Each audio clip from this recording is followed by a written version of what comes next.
Sarah insisted on taking me. But in your first trip, you met Massera? I think so. I think I met everybody the first time. But maybe we are wrong. But we had this idea that your first trip, we can be wrong, but the idea we had was that in your first trip you didn't have first level meetings that you had in the second yet. I'm not sure about that. Now somebody in the government gave a cocktail party for all the ambassadors. Maybe there you met Massera and had, I think so. Okay. But I might, yeah. I don't think I had, the time I had my discussion with him, where he does the hand washing, was not the first time. Yeah. But I probably met him there. There's a wonderfully funny picture around here somewhere of a love seat. You know love seat? It's a two-seated sofa, and they're usually sort of fancy. I'm sitting like this, and the Air Force guy is sitting like this, and it may be Massera sitting like this. It's one of the funniest pictures ever seen. I'm sitting, trying to not touch them, and they're trying not to touch me. And then I was walking across the room, and a little group of men talking. And as I sort of came their way, they opened up the circle a little bit, and we all said, "How do you do?" And a very tall man says, "I approve of what you're doing, and I think it's the right thing to do, and I'm a communist." And I said, "Really? You're the first person I ever met who said they were a communist." He says, "I am the Cuban ambassador." It's just one of life's lovely, you know, every now and then something just darling like that happens. He was very courtly and nice. And we are guessing, how did you get to meet Mignoni and the Madres and the people from the human rights in your first trip? How was the link? Oh.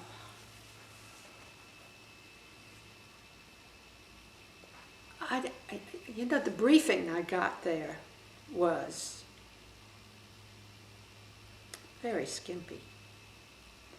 But it may be that Mignoni had enough status to be mentioned. And but somebody in the embassy, because I don't think Fred Rana knew about it, although he may, but I don't know. And did you meet politicians during the first trip? More official representative of the parties or something like that? Well, I'm sure some of those people were at that cocktail party. And mostly I was interested in talking to on-the-spot people, that is, people who are the people who are being persecuted, those who are looking into it. I had an interesting interview that first time with the Foreign Press Group. And I was shocked by that. They were contemptuous of the human rights policy, skeptical, not very polite. Most of the questions were hostile. And from the Argentinian newspapers? No, it's the Foreign Press Group. All foreign people from different countries? Yeah, including mine. Uh-huh. Several from mine too, I think. And several of them in the years since have apologized because they thought it was just a fraud. And was there the idea of that there could be different political groups within the junta and people more likely to be human rights violators and more moderate, and there were differences? Yeah, Hardendegi Wasn't he the economics man? No, interior man was he. Martínez de Hoz was the economic man. That man tried to stay on a sort of cosmopolitan, international level, and I couldn't get him to say anything negative about what's happening. He was trying very hard to stick with it. And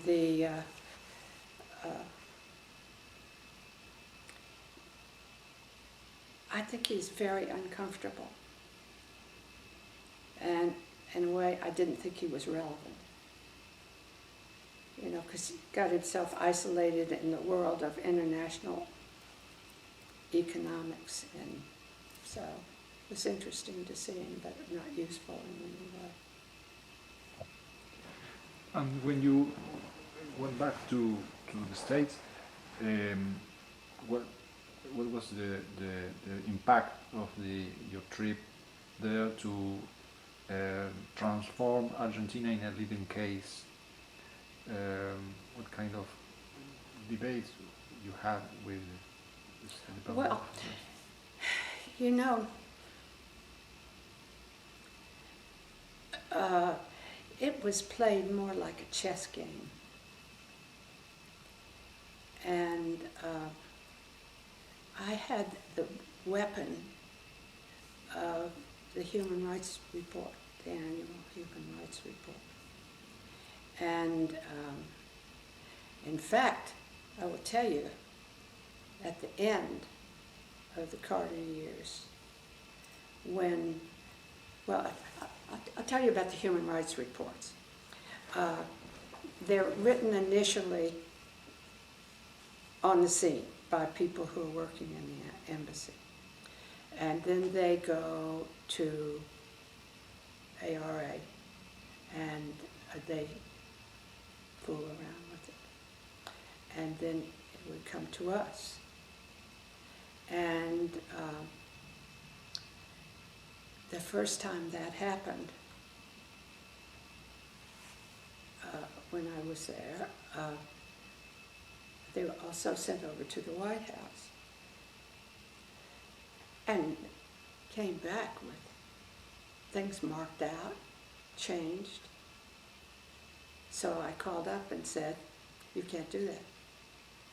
We send it to you so that you know what we know. You don't know anything as far as we're concerned. You have no standing in this. So we had this roaring fight about it. Between you and the White House? Yeah. The White House means the National Security Council, or? Mm-hmm. So, yeah, somebody in there. Okay. And I always had the weapon of being an unknown entity, except that there was no telling what I would do.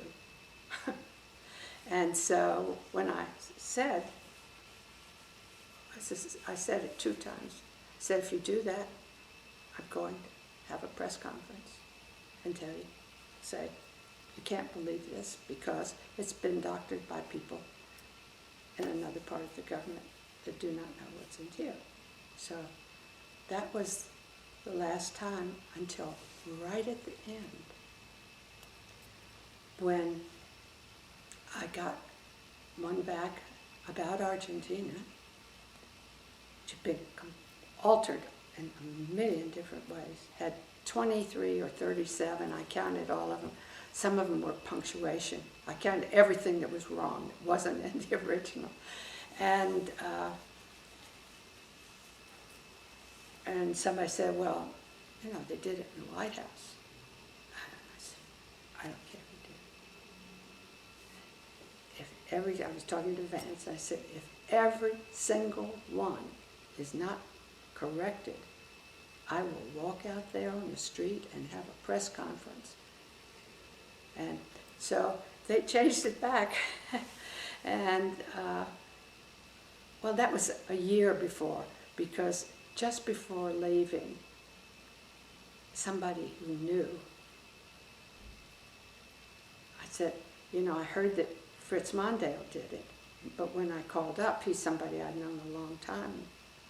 I called and he never called me back, and I called, and finally one of his men said, Fritz is just so busy he can't come. And I said this about it. He said, oh, no, Fritz didn't do that.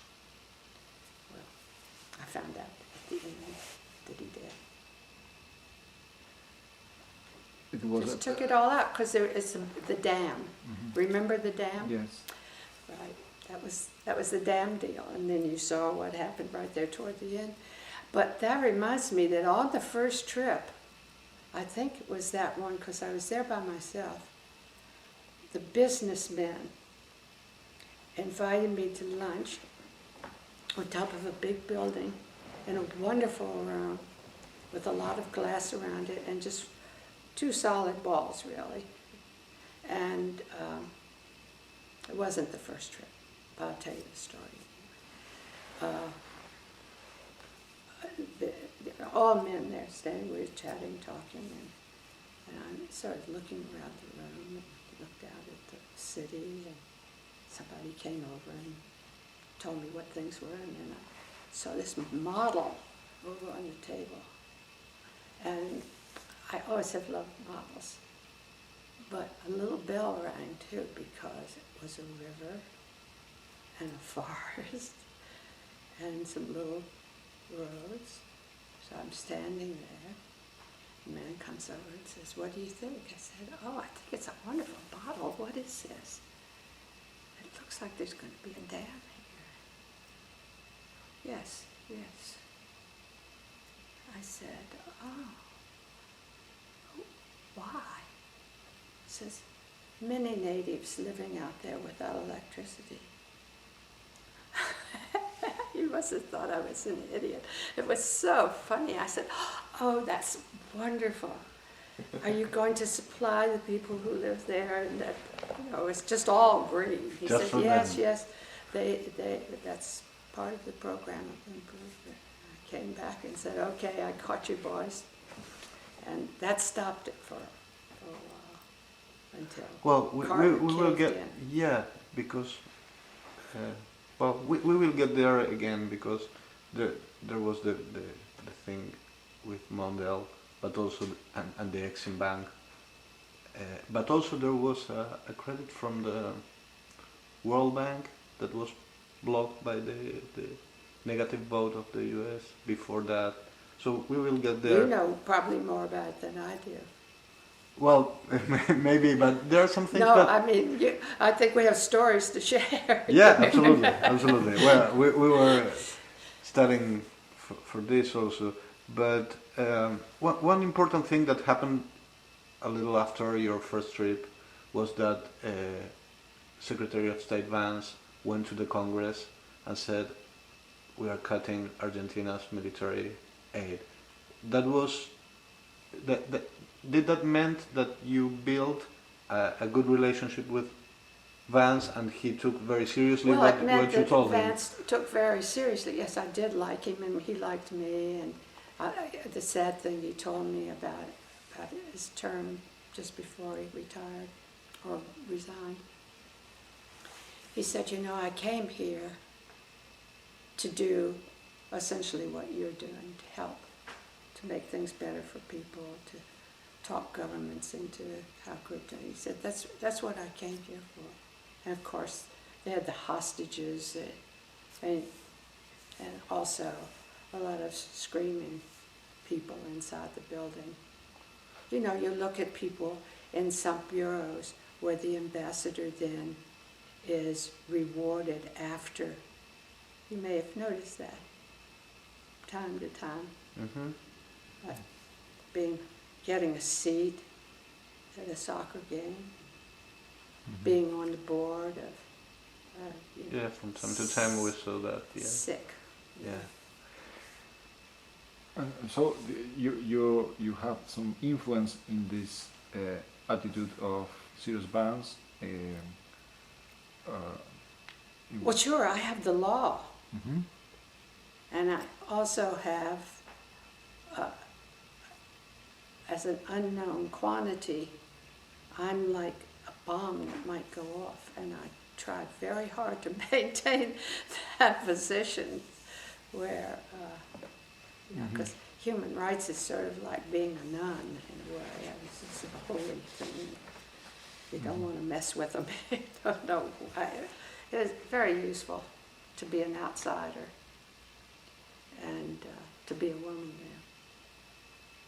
And you talk about the double message in relation to the Argentine case. In one report after your trip, you say something about that sending a double message is dangerous for the foreign policy of the United States. Sure. That involves particularly the ARA department, the Bureau of Latin American Affairs, but also, well, you talk about the National Security Council, and also there's some kind of informal diplomacy around the economic affairs, because, well, you talk about Martínez de Hoz. Martínez de Hoz was very very related with international financial institutions and also with business, United States business. Well, here's the way it works. You have the bureau that deals with economic things, and you have the military part, and then you have the regional, that is the geographic bureaus. And Christopher established a group where when these requests for money, whether it's loans for building dams or military equipment, it was put together in an odd way in that it was always whatever was on the agenda for the day, and if it had any kind of law written about it because of their human rights practices, then we were there from our bureau. Mostly me, but not all the time. And somebody always went. But there were also people there from other agencies of government. Sometimes it would be, the business groups and the banks. The banks were, going, so much money moving there. It's just really. And the question of some of the Argentine things, for instance, it was the request for air and sea rescue helicopters to be used in Antarctica so that the scientists there, if they got sick, could be evacuated, and they would have skids on them, and they could carry,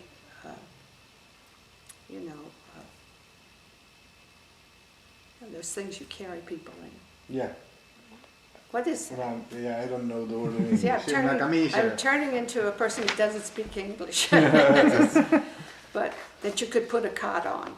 Okay. And hold a bunch of those. And we got 3 or 4 months notice on that. There was a wonderful man in our office named Bob Jacobs. And when he came there, he volunteered to come there. And there really wasn't a special slot, so I said, we're going to have all these weapons and all these things that people are going to try to get that are included in the legislation. And I don't know anything about weapons. I was at the time probably still a good shot, but growing up, shooting in the country, you do that part. But I didn't know anything. And he was wonderful. He didn't either when he started. His room was full of everything that can be used in war or shooting or police work or dams. He got to be very good on dams too. But in any case, we went to the meeting and I lost. I said, you know, I don't have any confidence that these helicopters are going to be used for sea and air rescue. I just don't believe it. And so ARA sitting over there saying, oh yes, oh yes. PM, the military people saying, oh yes, oh yes. So I lost. I went downstairs, it was lunchtime, I went downstairs in the lobby and I put a quarter in the machine. I called Bob Jacobs up and I said, no, yeah, he was the first one I called. And I said, we lost. He said, we won. I said, what do you mean? He said, while you were gone, I found out. Those planes, skids, there's no such thing as a helicopter that can carry stretchers, one. And two,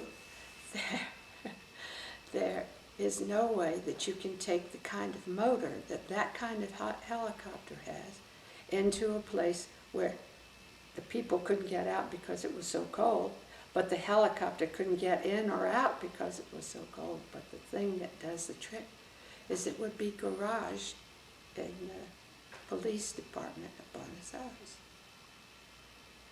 So I call Christopher back with another quarter.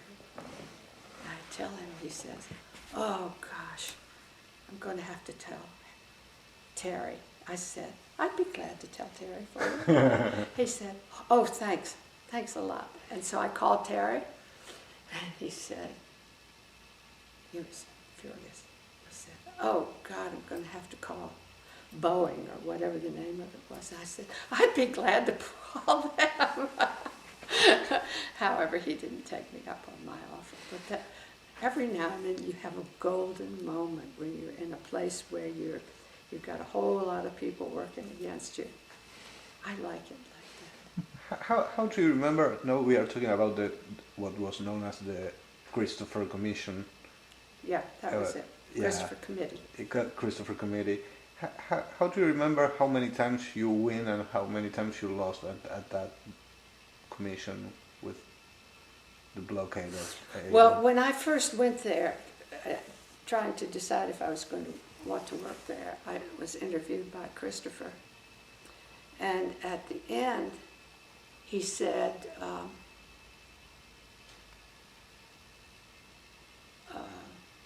you know, this will be an adversarial relationship in some way. I said, yeah, I like that. I'm used to that. And he said, well, how many do you have to win? I said, I have to win most of it, and then I'll walk out if I can. So, you know, we're very clear on that from the beginning. It was a very good thing for me to say because they were very careful. Also, it made them very sneaky. There's so much lying and sneaking going on. It's because all the old-timers, I don't mean old-time foreign service officers, I mean the old-time pals who played that at the top of that game. They're used to having their own way. You were talking about Argentina or about all the countries involved in this discussion? Well, I was talking to... At the Christopher Committee... well, we had all the countries. Yes, yeah. But and Argentina was different to other countries at that moment? No. There are an awful lot of rotten countries, or governments actually. Yeah, you had, at the time I remember for some articles I read from that moment that you were criticized by the right wing for South Korea also, because you had some issues there also, more or less at the same time to Argentina. I got a big award in South Korea, I just forgot it. Because when, what was the name of the great Philippine man? Well, anyway, what happens is you know, he got killed. On a fellow who'd been the president of the Philippines, had to come to the United States. When he went back, thinking everything was all right, as he got off the plane, they killed him. Mm-hmm. So I felt terrible about that because I should have gone back with him. So when the same sort of situation took place in South Korea, I flew back with him. So did a whole bunch of South Koreans who live in California and do business there. We had a great plane load taking Kim Dae-jung back. And as we're getting ready to get off, one of the men from San Francisco said, "They're going to kill him when he walks out." I said, "No, that's why we're here. We're not going to do that." He says, "They're going to attack." I said, "If anything happens, I'll scream, and you'll know." So I walk out with a wonderful, big, tall, religious person who's had a lot to do with Korea. He went too. I mean, this was not a private plane. This was an airline. And so he and I walk right in the front. And then some of the people from California, and then Kim Dae-jung and his wife. And all of a sudden, this is a long, long tube we're walking through, from the plane to here come all these not very tall men, but you could see muscles everywhere. They have their heads down like this, they link arms, and they just are running forward. And so I thought, oh my gosh. And I thought, I'm supposed to scream, and I screamed. First time I ever screamed in my whole life. And got knocked against the side of those tubes where they have those little brackets, those metal things. So I had them all down the back of my leg and back. It's fascinating. Really a terrible whole episode that turned out fine. But a couple of years later, I saw Joan Baez. She said, I was brushing my teeth one morning, and I said, I'm hearing Patt Derian scream. I said, no, you didn't. That's the first time I ever did it. She said, I have a good ear. It's so funny. So, we don't need to talk about Korea. But. After your first trip, Ambassador Hill was replaced by Ambassador Castro. Yeah, he only was staying. He wasn't removed for any bad thing. It was just waiting till the wedding was over. And it seems that Castro wasn't more involved in concern about human rights than Hill. Who took this decision about? Here's what they said. When they select somebody for sort of, maybe if you just have somebody mean like me, you want to make sure I'm not going to embarrass anybody. So I was leery about him because he was not the kind of person they usually chose for something like a job like that. And particularly with a very troubled country where we're already immersed. Just, didn't seem right. But he came in, Christopher gave me a pep talk about it. He was Mexican-American. He had a big ranch.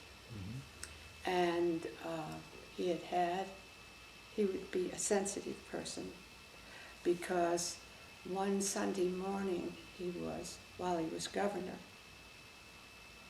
he was out at his ranch, or whatever they called it, his farm, and he had on his blue jeans and a shirt. He was walking on the outside of his fence, walking his fence line, looking like people who have cattle and fences. You have to make sure the fence is up. So walking along there on roadway, and suddenly the state police came along, picked him up, threw him in the car. He said, "I'm the governor," and they said, "Ha ha ha, yeah, sure," you know.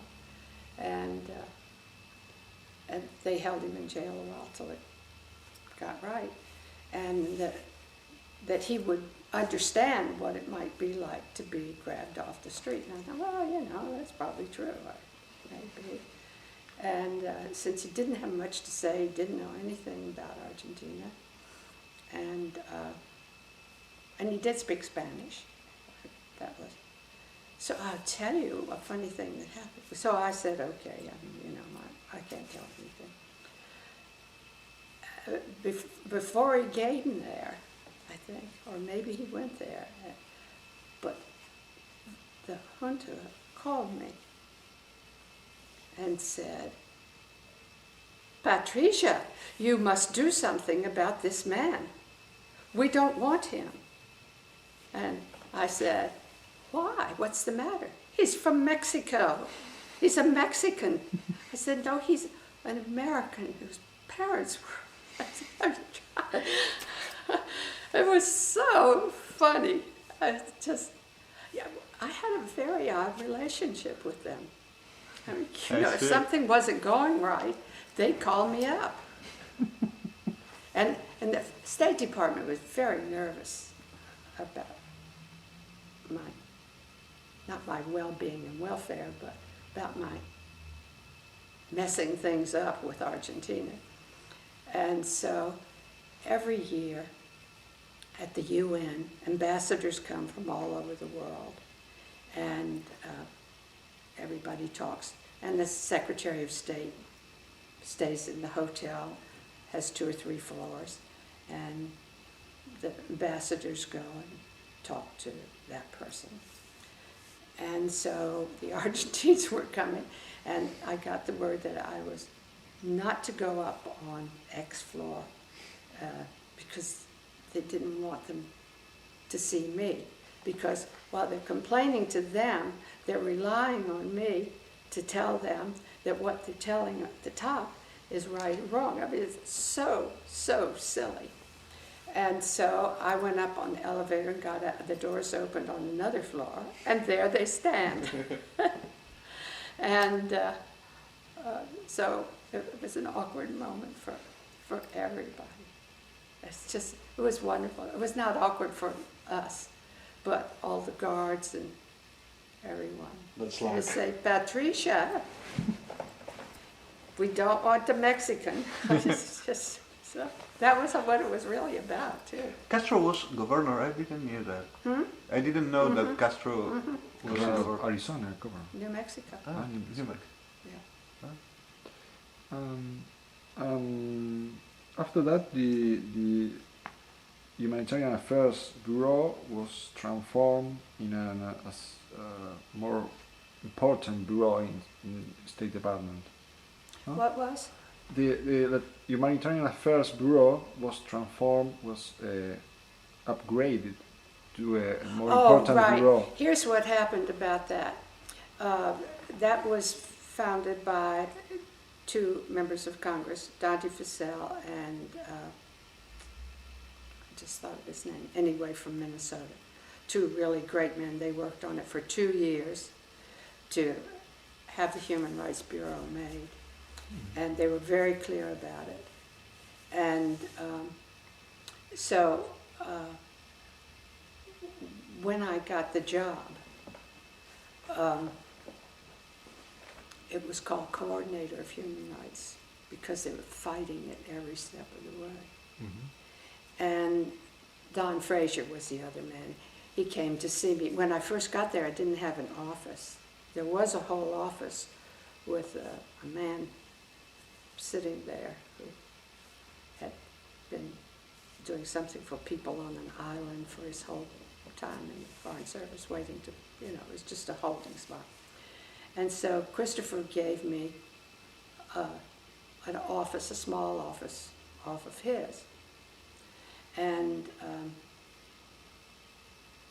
I kept getting all sorts of things that were supposed to go to him because they thought I was the secretary. So I read everything about the law of the sea, I'm a big expert on the law of the sea, but because I thought if they're giving them to me, I might as well read them. And then I took them in and said, I wouldn't bother with this.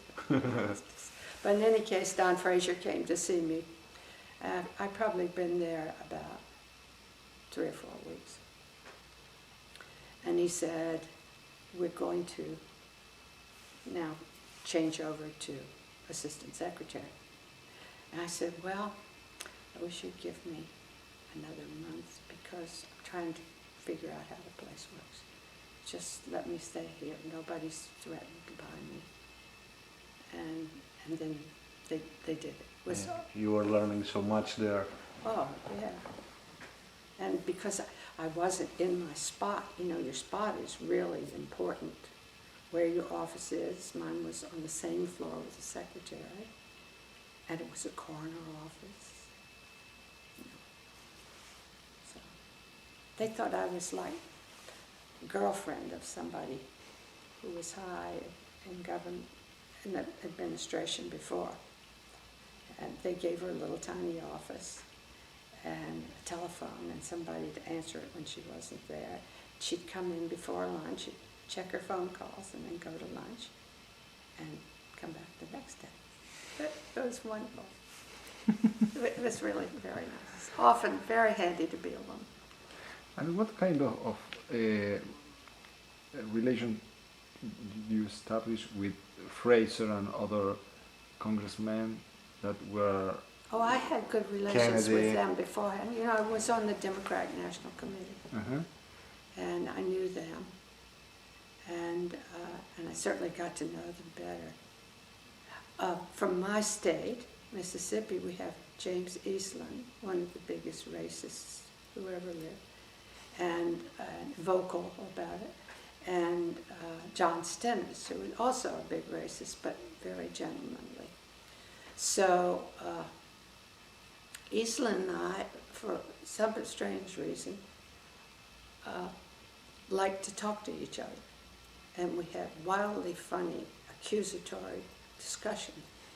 So when I was named to the thing, he called me up and he says, well, I guess you don't want me to come up there and appear with you. And I said, you better not, you'll ruin my reputation. I mean, it's that kind of thing. It's very funny, bad guy. And the junta sort of established a thing where every now and then we'd have something like a mini seminar where one time, for instance, the place along the water where people fish and have little picnic spots. We went to one of those and I sat in a chair in front of them and they asked me questions about the difference between the United States and Argentina and they said, we have everything that you have. We have wonderful natural resources, we have access to the ocean, we have everything. And how is it that you are like you are and we are like we are? And I thought that was the most intriguing question. Excuse me, with whom was this conversation? Members of the junta. Okay. In your second trip? In your second trip there? It probably was a second trip. But what they want with this? It was curious. They wanted to. They seemed genuinely interested, and so they said, and our Declaration of Independence is better than yours, which is true. I mean, Of course, they came second. They could fix it up. And so anyway, that was a very interesting discussion. And well, we can start with the second trip. It was in August 1977. Was it? Yes, and you met. I never remember when anything happened. In that trip, you met with Massera and Arguindegui. Maybe you can tell us. Oh, that was after. That's here's the moment Okay. when you went to the Escuela de Mecánica de la Armada I went there with the DCM, a guy who hated the human rights policy, was absolutely in the pocket of the junta. And he was the dope taker. Mm-hmm. And after I left, well, with some of this stuff, I saw the report that he wrote that had almost nothing to do with the discussion I had with Massera. Chaplin's report. Yeah, Chaplin, that was his name. So, we're talking about people being snatched on the street, and a lot of labor workers being on Navy ships held out in the oceans. Their families can't see them, and they've not been tried, they're just incarcerated. And he said, I do everything I can for those men. I carry gifts over there, I carry letters. I've been trying since they first put them on my ship that I didn't want them there. They should not be here. And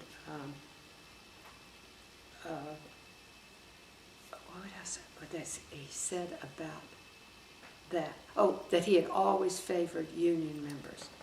He believed in the union and he was trying to help them. And then we talked about the nuns. And sorry, did you mention if it's the nuns or if it was when we talked about did you mention Oscar Smith? Did you mention Oscar Smith, who was a labor union leader who was kidnapped some I may have mentioned his name because I was heavily talking about that. Mm-hmm. And then I was talking about the women who, at that time, the only information I had was that a group of tiny little French nuns had been taken in an airplane, had their hands cut off so that when their bodies washed up, they couldn't be identified, and that the hands later washed up. So we got through all of that, and we're talking. He's denying everything. He's being sort of trying to be charming and cheerful. And I said, now, we've reached a point where Chaplin's sitting like this, this is killing him. And I said, I want to talk to you about this building and what's going on here now. And while we're talking, people are being tortured in the basement of this building. He says, absolutely not. That's not true. I said, yes, it is. He said, no, I wouldn't do that. I don't believe in that. I said, I have a floor plan. I can tell you what's happening in every room. And he says, oh, you remember the story of Pontius Pilate? I thought Chaplin would fall over dead. It's just, it was a present. So that when they were tried, that's what I offered up. It was so wonderful. I couldn't believe he was dumb enough to say it. And gives you a chill, doesn't it? I just had one myself. So awful. And when did you get this map, this plan of the ESMA? Right out of my head. Mm-hmm. But who told you about this? Who told you? Nobody told me. Nobody told you? I made it up. You made it up? Yeah. I'd heard that. Later you have the news that it really existed, but at the moment you were with Massera, you had no for sure that was the truth. People are being tortured and held there. Uh-huh. And so you bluffed. You were playing poker with Massera. Sure. Okay. And he proposed to meet with you. He asked to meet with you. Massera, or it was your idea? Oh no, I was seeing everybody. He was sort of on my list. Mm-hmm. He did take me. But after one of your trips, and that if you met them before, but you didn't. No. Okay. Le pregunto más ahora. And you had this meeting with Arguindegui, who was the interior minister, and the other important thing, and it was an issue in your meeting with Arguindegui, was that between your first visit and the second one, Timmerman was kidnapped. So what happened with this? Well, I heard that he was being tortured and nobody knew where he was, and the family was frantic, and so I was going to see him anyway. He was next on my list. And so we started out, and I was told that he was very strong and bold, and he just was, you know, you're not going to get anywhere with it. And so that's, you know, like lighting a little firecracker for me. That's the kind I like to deal with because they're always very vain. So we started talking, and he said, you know, I think he started out by saying, you're accusing me of doing things. And I answered, well, yes, that's correct. I want to hear all about that. He'd say, speak up, please. I'd say, oh, excuse me. So we had a little theater there where he's getting madder and madder because he couldn't hear me very well. And he said, well, what? What are you talking about? And I said, well, for instance, Jacobo Timmerman. I know he's being tortured. He says, he is not. I said, I know he is. What? He says. He's getting so furious. His face got red. He was standing up and pacing around. And he said, I'll bring him here. I said, I won't see him. I won't talk to him. He said, I'm going to bring him here. You have to talk to him. I said, no, I don't. I don't talk to people in detention, especially when the person in charge is there. Why don't you talk to him? Why don't you see for yourself, in case you didn't know he's being tortured? And so we had a few more words, and I stalked out, and he slammed the door. He slammed the door. Yeah. And it was a good moment. And then when Timmerman got out and came to New York, and you know, there was a wonderful big party for him. And so when he was coming, somebody came and said, go to the elevator. He wants to see you. He has something to tell you. And he got out and he says, you are my cousin. He gave me a big hug. I said, sure. He says, Arguindegui said, who is that woman? Your cousin? And I said, yes, he says. It was just a wonderful, I mean, in the midst of the worst kind of horror it is. So you had, in that trip, you had several important meetings more than, beside that. For example, with the people from the Supreme Court, Heredia and Frias, you met the judiciary power. Do you have present any memory about their meetings, what they said about habeas corpus and? I think I have a vague memory of discussing, and it seems to me it was just informational about how the court system worked. I can't remember if they were among those people who told me, you know, when the legislature was abandoned, and didn't they put new people on the court, or is that the one they hadn't reached yet when I testified? They replaced the members of the court when they 76 before you. Before I was there. Yes. Yeah. Yeah, that's right. Because I remember wondering if it was worth going. Also, you met Videla, and what impression you had with Videla? Well, you know, he was very nervous and had essentially, wasn't he the top one? Yep. Little tiny guy. No, he was not tiny. He was. He was skinny. He was skinny. Yeah. He was tall and skinny. Yeah. No, just that first meeting. I don't know if I ever talked to him again. I might have, but he wouldn't have had anything much to say. Okay. And what was your idea about Videla and the supposed moderates of the junta?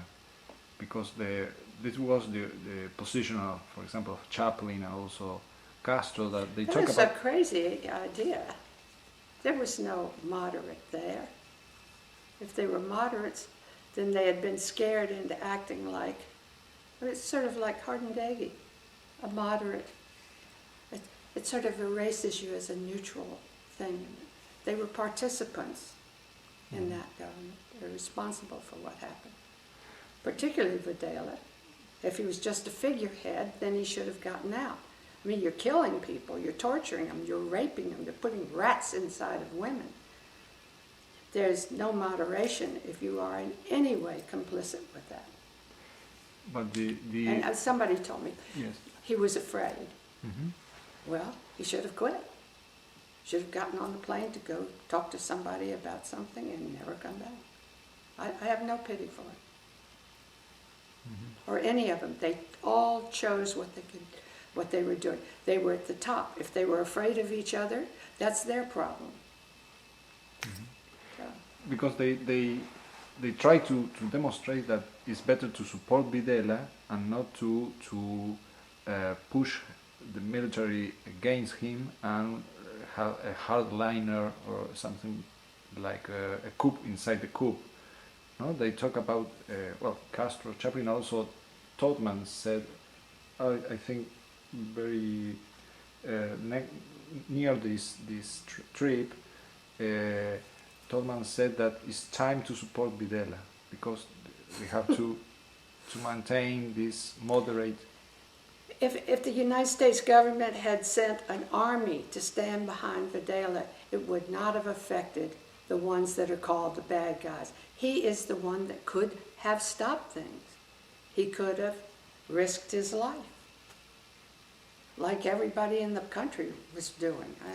I have no pity at all for him. Mm-hmm. But maybe our question is if the existence of this line within the State Department, within the embassy, that thought this way was an obstacle for your policy? No. Was not? No. Okay. The policy was not designed inside. It was a piece of the law. Mm-hmm. You met also Pio Laghi, the nuncio. Do you remember? Oh, yes, you'll never from the guess what. Vatican. When they sent him to Washington to be the, whatever it was, to the United States, yes. I couldn't believe he called me up, as though we were great friends.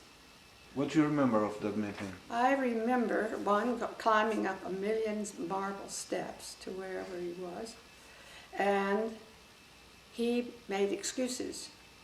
He said that he couldn't do anything about what was happening, that he could only do what the Pope would allow. It was just outrageous. He was absolutely in their pocket. He was hearing confessions. They were getting absolution. They're Catholics. And it was a very, very stiff and unpleasant meeting. And he said, well, his hands were tied. He said that. Yeah, and they weren't. They weren't. For God's sake, he's the papal nuncio.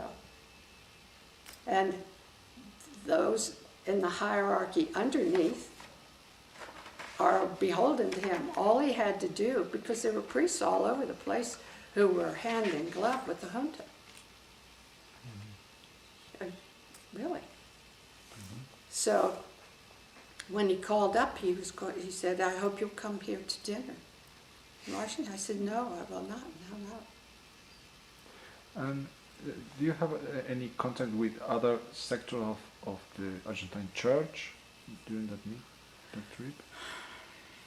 No, I talked to hundreds of people, and I don't know if I talked to any priests. I did not talk to any nuns, as far as I know. but no, I don't think so. Okay. Now, didn't Hardendegger get sent to Rome? Is he over there now? Argindegi? Argindegi is in jail now. No, not Hardendegger. The one who. Martínez de Hoz? No. No. Talking about Nuncio Laghi. Ah, the okay. Nuncio, yeah. Nuncio was sent here in the same position like he had in Argentina. Right. That's when he called me up. Yes. Yeah. But after that, he's dead. Now he's dead. Oh, is he? Yes, he's dead. Wonder where he went. But he's there's a very hard debate about if he was again a moderate, and the Argentine church was more supportive to military dictatorship than he was. In Rome, they say that Laghi was not so bad because they. Well, they're wrong. They weren't there. They didn't hear him talk But about he that. he explained the situation. He had some. Yeah, well, he just- tried to explain it to me too. Mhm. Yeah, he was a really bad guy. When we left there, two priests walked out with us who I think, although I don't remember them being in there, I believe that they were there. They didn't have anything to say, so not positive, but I think they. And so, you know, there's that great flight of marble steps to go down. As we're going down, they're trying to apologize for him and say how much he really cares, but he can't do anything because Rome won't let him. And yeah, I felt really sorry for him. It's the first of all the religious people I saw in all the countries I went to. I never had anybody associated with them ever say that they were complicit. After your trip, Ted Harris was sent to Buenos Aires. This was your. That was a miracle. This was your decision. Why he was sent there? No, he was presented to me, Uh-huh. and we talked 2 minutes, and I was sold. You know a straight arrow when you see him. And actually, that's wrong. That's wrong. I didn't meet him till I got down there, and he had already been there. Mm-hmm. And he had worked miracles. He'd gotten the embassy to, you know, once they moved into the new place, people were brought in underneath. He'd gotten so much done, so much contact. He was a one-man human rights bureau. He knew everybody, he talked to everybody. He encouraged them to risk it, drive in under the building. He is just a phenomenal fellow. Mm-hmm. He and also the rabbi who came from New York. Yeah. And they were so brave. And also, they were both very tall. And I thought, why didn't they get shot?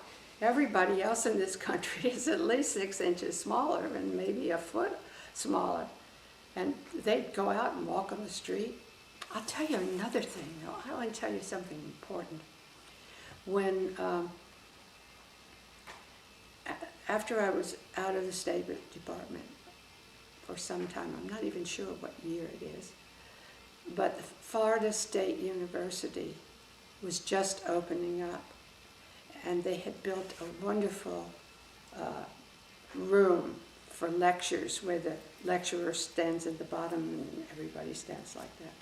And I was invited to come down and talk to them, since they had a lot of really hostile people to it. So, you know, it was very interesting, a lot of sort of Castro types. So I got down there and had to change my clothes, so I had a motel room. The phone rang, and I was still in the State Department, because that's how. and a young man's voice asked me if I was who I was, and said he had gotten a phone number from the secretary. And I might remember his brother, who was just about 11 or 12 years old, part of a Jewish youth group. He and another little boy had the job of going around to each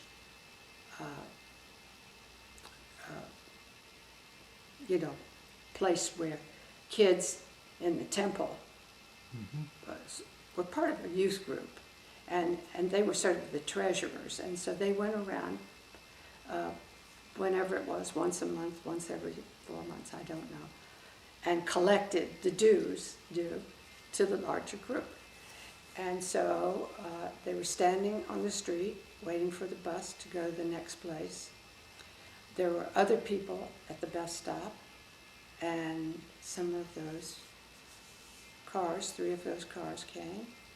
All the adults ran away, 2 little boys standing there. 2 little boys were taken, totally disappeared. And this person was the big brother of one of those little boys, and he had on that day been released and had arrived in Miami 5 minutes ago, and heard that I was there in the paper, and could he come and say thank you? Oh, he walks in and says, I am so glad to see you. I apologize for my slow speech because I had no one to speak to when I was in prison. I was not allowed to talk. And here he is, he's speaking English too. So it was just the most astounding moment. It was a little bit like New York, except much more. Here's the child you think has been killed, and if he's not killed, he's ruined, and obviously the kid is not ruined. Apropos of that, did you remember?